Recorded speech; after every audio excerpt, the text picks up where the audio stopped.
For your physical space, we have the Magician coming out, which is a deliberate creator, right?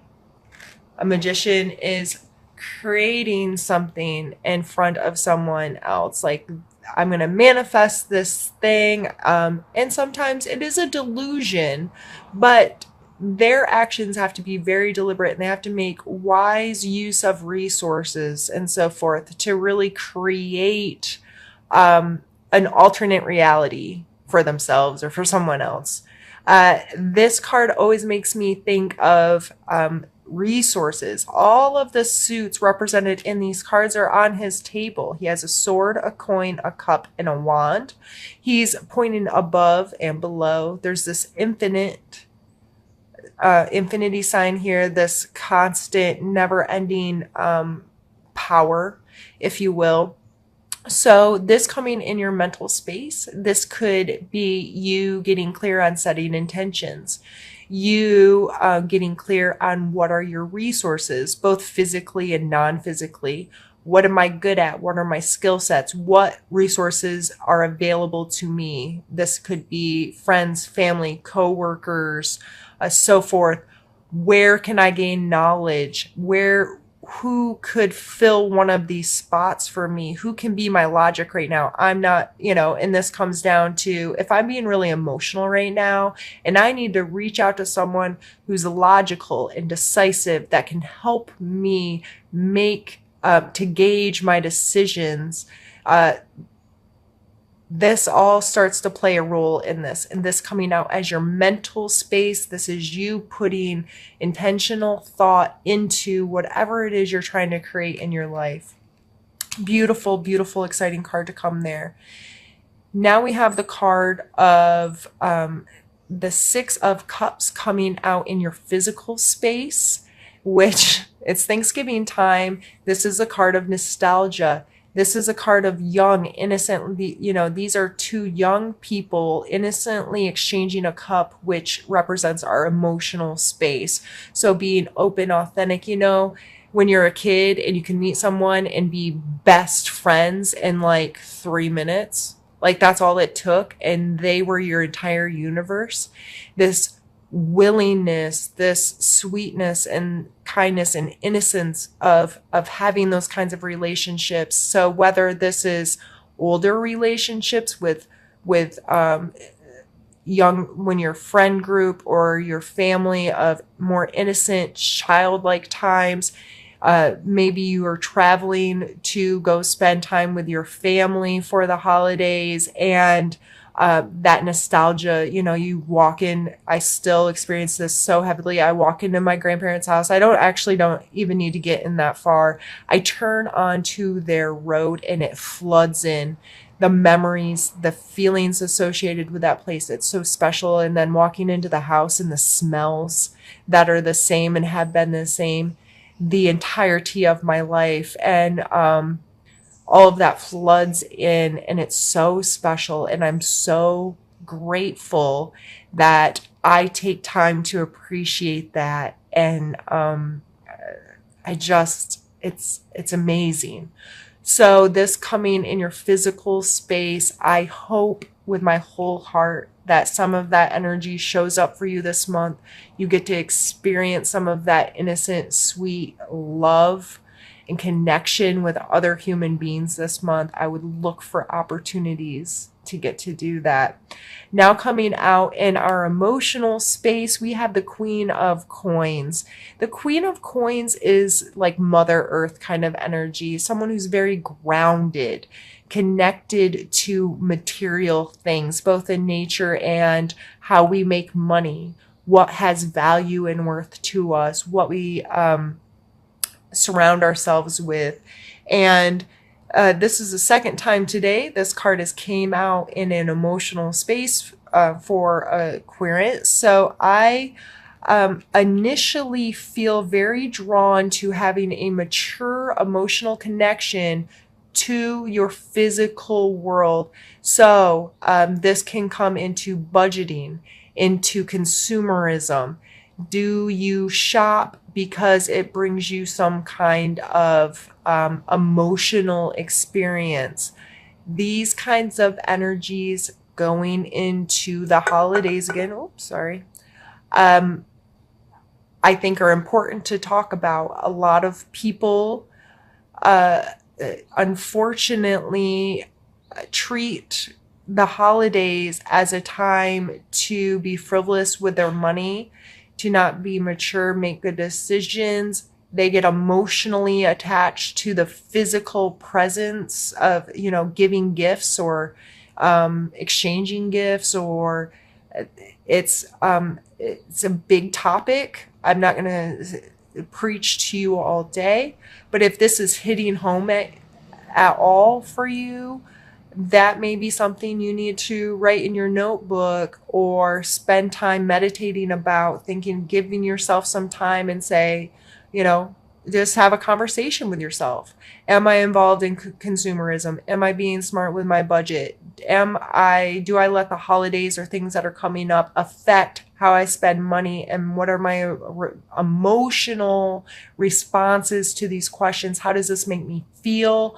And so forth.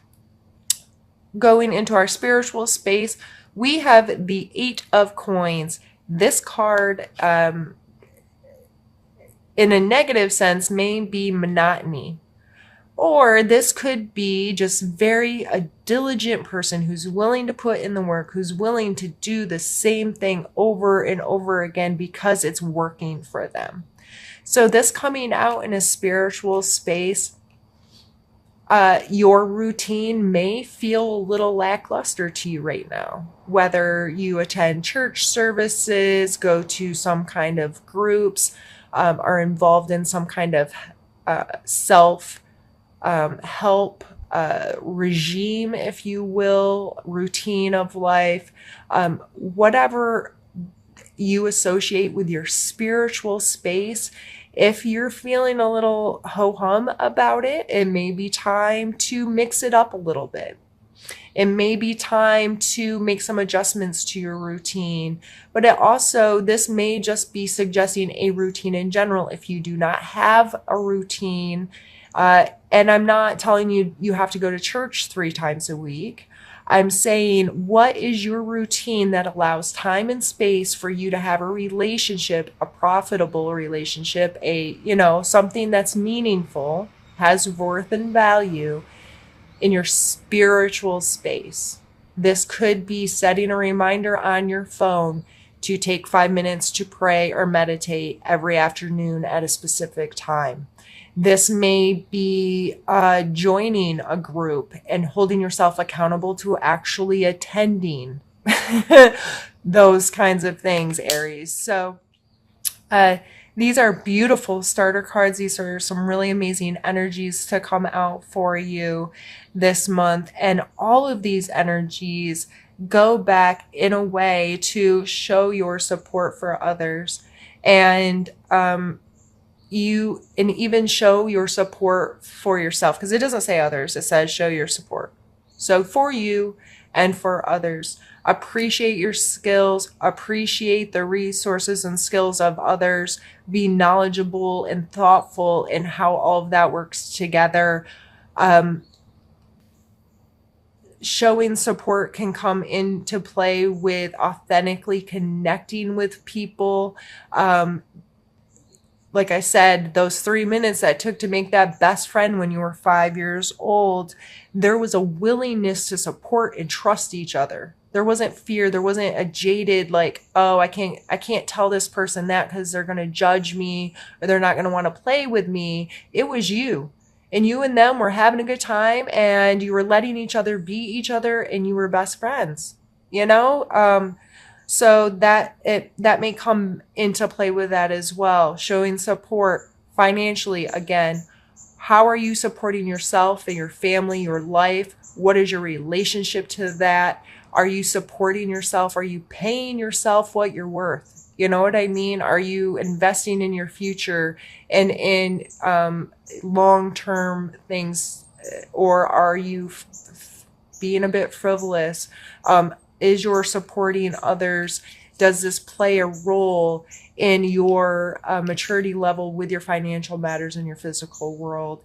and showing your support again spiritually to yourself. Do I have a routine? Is my routine boring me? Do I need to show myself that I support my spiritual life in a way where I'm going to give myself time and energy and try to find something that works well for me?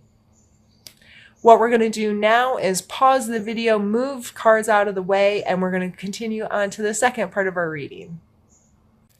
So we have the King of Coins, or Pentacles, the Page of Cups, and the Tower. So we had the Queen up here in your emotional space. So this is the masculine and feminine form of these energies. This King coming out in a challenge, and I think that's a big reason why I touched on the consumerism and so forth with her and your emotional relationship to that.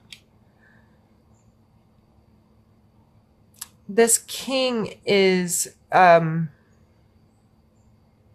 may be very driven financially. Money may matter a lot to you right now, Aries. It may be a focus of yours of, I need to get this under control. But with this Page of Cups coming out and then the Tower, Page of Cups is emotional. So again, an emotional card, a coin card came out in your emotions, and now an emotion card's coming out with that in your challenge. You may be your emotional connections to money may be the exact reason why things aren't working in your favor. The Tower card represents, well, let me go back to him real quick. The Page is the immature of the King. He's the kid. He's the teenager version of him. He hopes to someday get here, but he's got some lessons to learn and some things to figure out to get there. And this emotional, the Pages are like an excitable energy. It's young and immature, and it's going to make mistakes, but it makes up for its mistakes and its willingness to be there, right? This, I'm excited, let's go, because I want to be the king. So what I'm saying is there seems to be an issue with that emotionally tying to our physical world. The Tower represents things kind of falling down, right? It's getting destroyed. Like stuff's hit the fan. But I always take this card as an opportunity. When a house is being remodeled, there's demo day. And demo day, depending on your perspective, can be a hell of a lot of fun or a hell of a lot of work, but it's both. But you're going to rip out all the old so you can create it the way you want it. You're going to break this down to the studs and say, okay, that worked, this didn't work, this is my idea, I'm going to rehab this, refresh it, and I'm going to create this old nasty whatever it was into my space, right? So even though things are a little shaken here, it leads to opportunity. It's coming out as everything coming together the way it's played out and in your challenge. I think in order to avoid things getting too demolished and avoid you having a bad attitude when things aren't working out, is to refocus on what truly has value and why are my emotional responses connected to physical things. What's my relationship with that? And how can I be better adjusted and more mature when it comes to these kinds of situations? So it's seen the potential in a creative movement. I always see the Ace of Wands as a matchstick ready to be struck. It is that a matchstick is harmless in its own right, right? It's just a matchstick. Like something has to happen to it for the fire to come. And a fire from a matchstick could literally burn down this entire city. All it takes is a spark, applied at the right time in the right place in the right way, right? We understand how forest fires work. If you're my age, you know, you have Smokey the Bear in his little uniform on TV telling you about forest fires. So in your life, taking the time to find that potential, that if I do this, this can create something bigger and better and awesome, and this is it can bring excitement and enjoyment to my space. These are those aha moments. So it coming out in your strengths this month is telling you to pay attention to that. Do you have these creative sparks? And if you would have just taken one more step with it, if you would have just approached it in a different way or paid any attention to it at all, what could it be? And I'm not telling you to feel sorry for all the ones you've let go. We've all lost a million ideas through our head, right? But pull on your strength of being able to recognize that potential. 3 of coins, another coins card. We are definitely coin heavy. And this card always represents a teamwork, an ability to get your thing, your stuff in correlation with the right people that can be mutually beneficial to each other in growing this. Okay.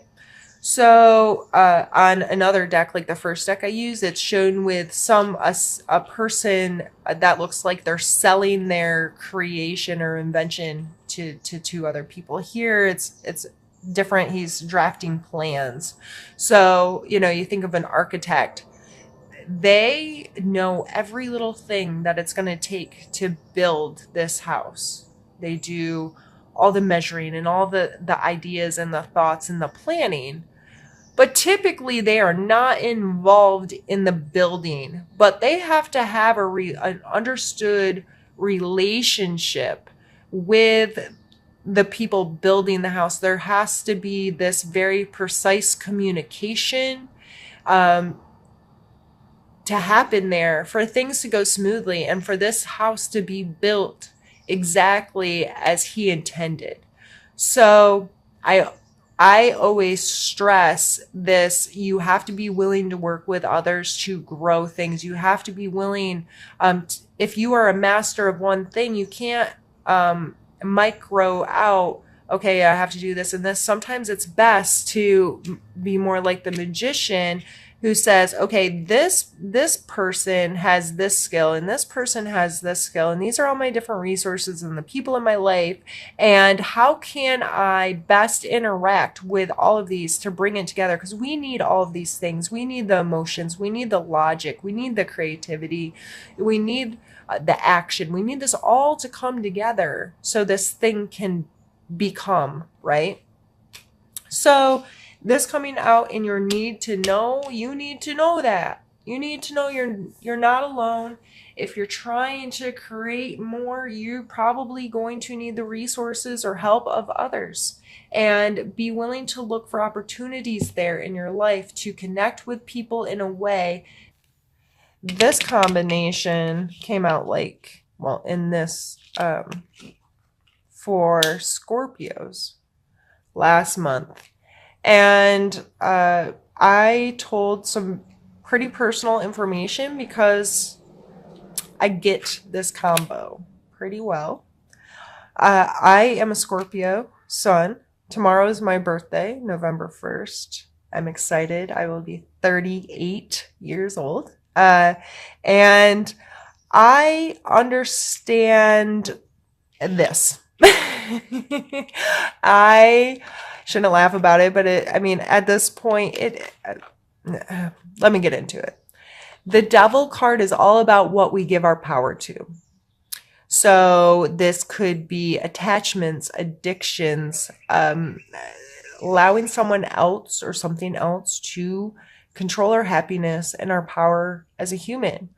Uh, it could be a simple phone addiction. It could be addiction to peanut butter M&Ms. It could, I'm being ridiculous because it could literally be anything. Every single person on this planet that I've ever come in contact with has attachments or addictions that are not necessarily beneficial to them, period. They give their power in some way to someone or something else. A lot of times this is shown in relationships.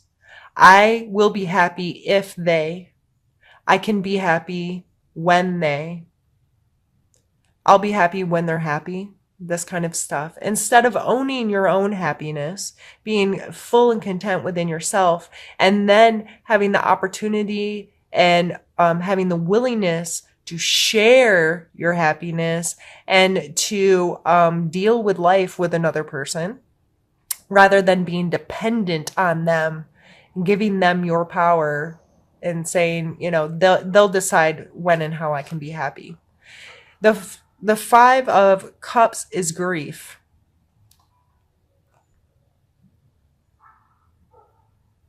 Where is that coming from? Sorry, one moment. My husband left his phone, and I was very surprised to hear something ringing. Anyway, this card is grief. Cannot see what's yet to come. He's only focused on what has been lost. It is very easy to give power to grief. It's very easy to get caught up in what has been lost, and very focused and in a rumination of the past and things that we no longer have. I've lost a lot of people in my life. Most of them died way too young. We're talking 8, 18, 23, 51. I've experienced more grief in that way, as far as losing loved ones, than most people I know. And I, for a period of time, was so consumed with it that it was my addiction. My grief became my everything. I gave all of my power to it.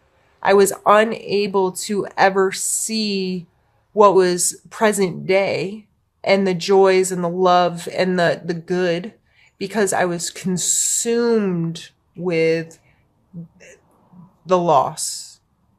So this coming out in your suggestion area, again, the Cups cards have kind of played an interesting role here. And I think it's going to be very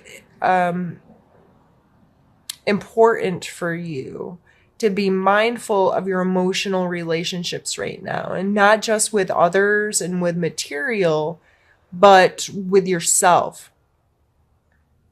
Do I let my griefs and loss control me? Do I give that power? And it's okay to pause when you need to. Give yourself time to digest. I'm not telling you that if someone died, that you just move on and you forget about it. No, but you can respect that this is there without sticking yourself there. Does that make sense? You can accept that I get sad sometimes for what seems like no reason. A little thing will come to mind. There'll be a memory, a smell. Smells get me so bad. And they can consume me, and I'm instantly right back into this and can't be in the moment. I become consumed with this past, and I'll ruminate and hold on to it.